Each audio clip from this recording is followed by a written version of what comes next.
ఈ యొక్క ముద్రను మీరు సాయంత్రం సంధ్యాకాల టైంలో ఇంటి గుమ్మం దగ్గర కూర్చొని మీ ముఖం బయటికి పెట్టేసి ఈ ముద్రను వేసి ఈ యొక్క మంత్రాన్ని 21 సార్లు కానీ 11 సార్లు కానీ చదువుకున్నట్లయితే లక్ష్మీదేవి అనేది మీ ఇంట్లో డబ్బు అనేది వర్షంలాగా కురిపించడం అనేది జరిగిద్ది అన్నమాట. అటువంటి పవర్ఫుల్గా మీకు ఈరోజు ఒక ముద్రని తెలియజేస్తున్నాను. ఆ ముద్ర వచ్చేసి కమలా ముద్ర అన్నమాట.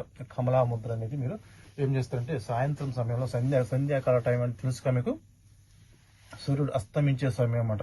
కరెక్ట్గా అటు ఇటుగా ఉన్న సమయంలో ఇంటి గుమ్మం కాడ నుంచొని ఈ కమలా ముద్ర వేసి మీరు ఈ యొక్క మంత్రాన్ని మీరు 11 సార్లు కానీ 21 సార్లు చదవాలి. మంత్రం వచ్చేసి శ్రీం మహాలక్ష్మి నమః, శ్రీం మహాలక్ష్మి నమః అనే మంత్రం అన్నమాట. అయితే ముద్ర కంపల్సరీ వేయాలి, కమలా ముద్ర కంపల్సరీ వేయాలి.